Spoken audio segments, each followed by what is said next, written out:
Hello and welcome to the Pleasure Academy.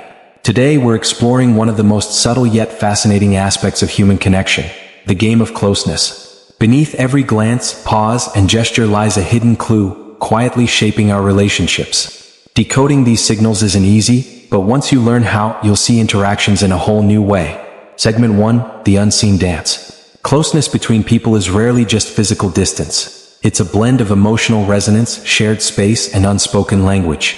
Imagine two people in conversation. Even without words, their posture, micro-expressions, and tone create a rhythm. This is the unseen dance of connection. In every interaction, signals are exchanged, some intentional, others unconscious. These signals form the foundation of human bonding but also hide deeper meanings. Recognizing them requires not just observation but interpretation. Like reading a secret code, you need to notice patterns. A glance held a second longer, a shoulder turned slightly inward, a pause in speech. These are clues in the game of closeness. But here's the catch. They can mean different things in different contexts. Misreading them is easy, and that's what makes this game so challenging and intriguing. Segment 2, why closeness feels like a game. Human interaction often has an element of strategy, even if unconscious. Think of conversations as moves in a game. One person steps closer, the other steps back. One shares a secret, the other tests trust. These micro-adjustments create a feedback loop. The game is about balancing vulnerability with self-protection. The rules? Unwritten. The goals? Connection, understanding, sometimes influence. In every game there are hints, but unlike a crossword or riddle, these hints are alive, shifting as emotions shift. That's why decoding them is difficult. The same gesture today might mean something entirely different tomorrow. In relationships, closeness isn't static. It breathes, grows, and occasionally retreats. Understanding this dynamic is the first step towards seeing the hidden patterns. The second step? Learning how to look without rushing to judge. Segment 3, the psychology beneath proximity. Psychologists have long studied the effects of proximity on relationships. Edward T. Hall's theory of proxemics divides human space into zones: intimate, personal, social, and public. But proximity isn't just about distance. It's about comfort levels. Two people might stand inches apart without tension, while others feel uneasy even with a handshake. The hidden hint here is emotional calibration. Proximity reveals trust, attraction, power dynamics, or even discomfort. But interpreting it requires attention to context. Are they leaning in because they're engaged, or because they can't hear well? Are they stepping back because they're shy, or because they're setting boundaries?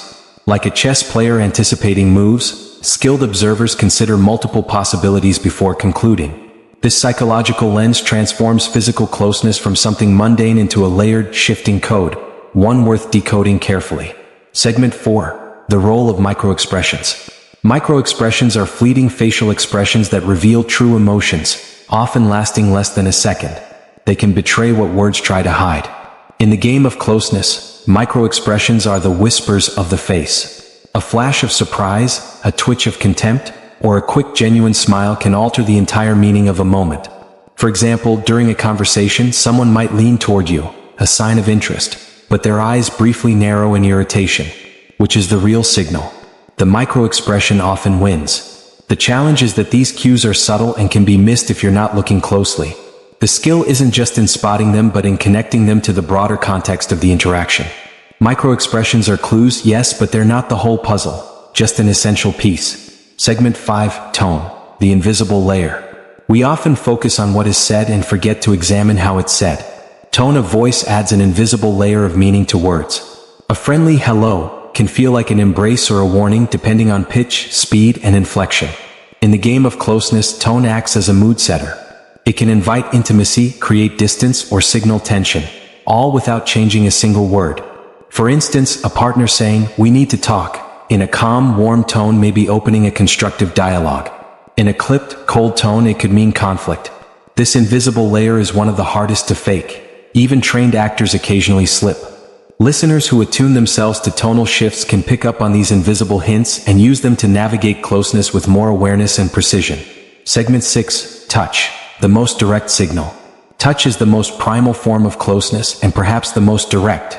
Yet even here, interpretation isn't straightforward. A hand on the shoulder could comfort, dominate, or connect, depending on pressure, duration, and context. In friendships, light, playful touches can strengthen bonds. In professional settings, they might be inappropriate or manipulative. Cultures vary too. What's casual in one country could be intimate in another. The hidden hint in touch often lies in timing.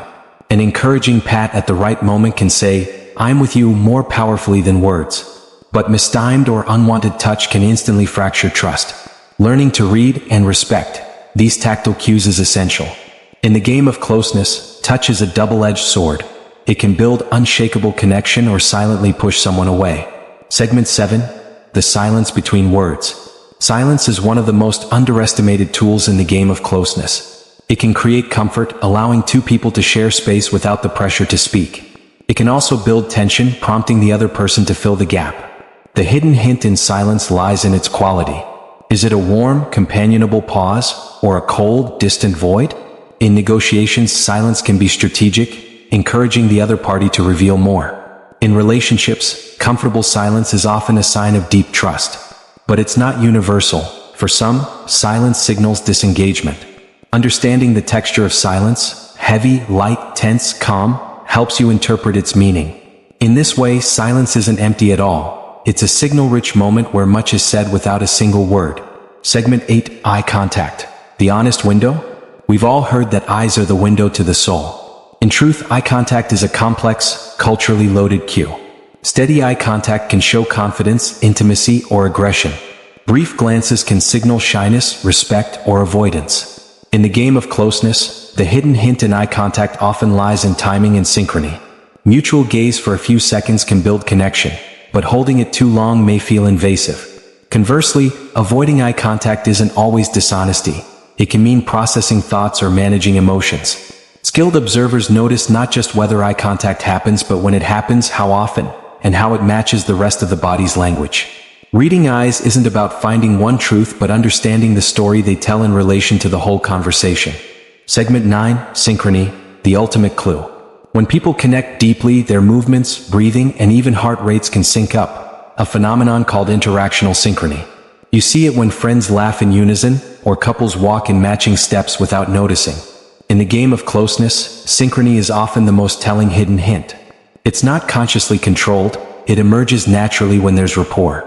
The absence of synchrony doesn't always mean disconnection, but its presence is a powerful sign of alignment.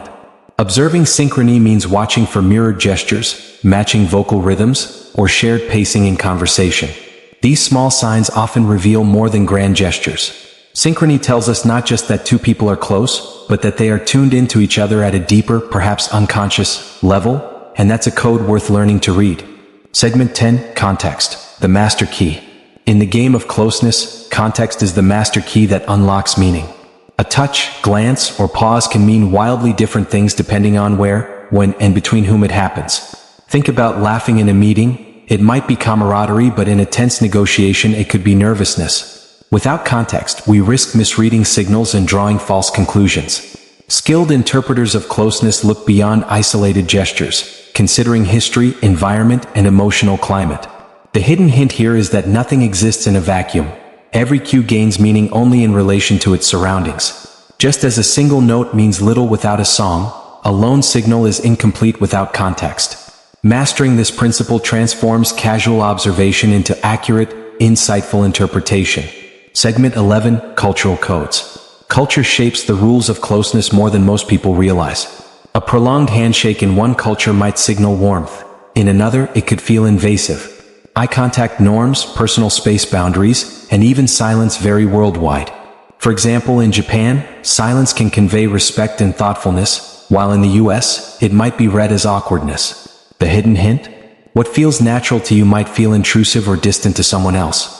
This makes cross-cultural interactions a high-stakes version of the game of closeness. Missteps can happen even with good intentions. The best players are cultural learners. They observe, adapt, and remain humble. They understand that decoding closeness means decoding culture first. Without this awareness, the game becomes less about connection and more about accidental misunderstanding. Segment 12. Boundaries, the invisible lines. Boundaries are the invisible lines that define comfort zones. In the game of closeness, respecting them is essential. Boundaries can be physical, emotional, or even digital, like how often you text someone. The hidden hint lies in how people react when those boundaries are approached. Do they lean in or do they subtly withdraw? Sometimes crossing a boundary brings people closer, but more often, it creates resistance. Recognizing these invisible lines requires sensitivity. It's not just about keeping distance, it's about reading the signs that say, "This is as close as I'm ready to go, for now." Skilled players honor boundaries while staying attuned to when they shift. Because when boundaries move naturally without pressure, that's often a sign of genuine trust. Segment 13, Mismatched Signals. Not all signals in the game of closeness agree with each other. Someone might smile while their tone drips with sarcasm. A friend could hug you warmly while their body feels tense. These mismatches create a puzzle. Which signal is telling the truth? Often the body speaks more honestly than words, but not always. Stress, habit, and social training can distort cues. The hidden hint here is to spot patterns rather than one-off contradictions. If someone consistently says they're fine, but avoids eye contact and turns away, the pattern tells you more than the words. Mismatched signals are red flags in decoding. They demand patience, deeper observation, and sometimes direct clarification. Segment 14, Emotional Contagion. Ever noticed how spending time with certain people makes you feel lighter, calmer, or more anxious, without them saying much? That's emotional contagion at work. In the game of closeness, emotions can transfer subtly through facial expressions, tone, posture, and energy. The hidden hint is that sometimes what you're reading from someone isn't just their signals, it's your own body mirroring theirs. This can build connection fast, but it can also cloud judgment. If you're feeling anxious around someone, ask, is it their tension you're sensing or your own reaction? Understanding emotional contagion helps you separate genuine closeness from temporary mood alignment, making your interpretations far more accurate. Segment 15, Power Plays. Closeness isn't always about warmth, it can also be about control. In meetings, someone might step into your personal space to assert dominance. In social groups, leaders often use touch, prolonged gaze, or positioning to signal authority. The hidden hint in power plays is intent. Is the closeness designed to connect or to control? This distinction changes how you respond. If it's genuine connection, leaning in may strengthen rapport. If it's dominance, maintaining your ground might be wiser. Power dynamics run quietly beneath many interactions, shaping the rules without being spoken. Recognizing them gives you a strategic advantage in both relationships and negotiations.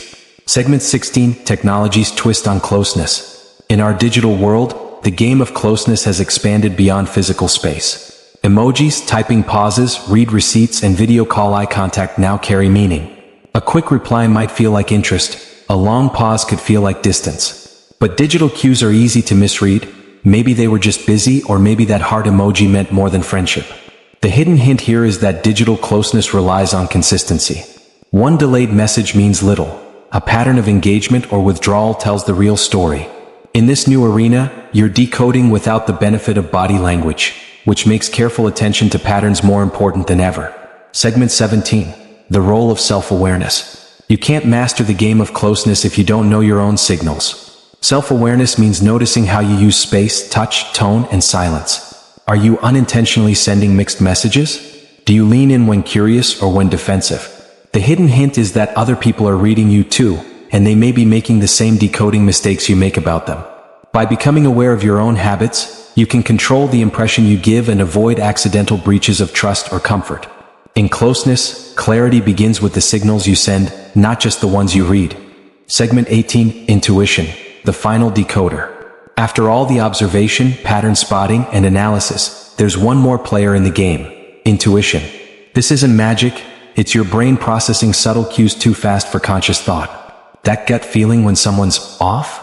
It's often a rapid-fire synthesis of micro-expressions, tone shifts, and body language you've unconsciously noticed. The hidden hint is that intuition works best when informed by real knowledge. Blind guesses lead to bias. Informed intuition balances instinct with evidence. The more you practice decoding closeness, the more your intuition sharpens, until reading the game feels as natural as breathing. Conclusion. Closeness is a language without a dictionary, a blend of space, touch, tone, silence, and countless unspoken signals. Decoding it isn't about finding one fixed meaning, but learning to see the patterns that emerge over time. Context, culture, and emotional undercurrents shape every cue, making this both an art and a science. By honing observation, respecting boundaries, and cultivating self-awareness, you can navigate the game of closeness with confidence. In doing so, you not only uncover the hidden hints in others but also become more deliberate in the signals you send. deepening trust, connection, and mutual understanding. Thanks for joining us at the Pleasure Academy. Remember, the real mastery of closeness lies in listening with your eyes, ears, and heart. Keep decoding, keep connecting, and we'll see you in the next episode. Stay curious.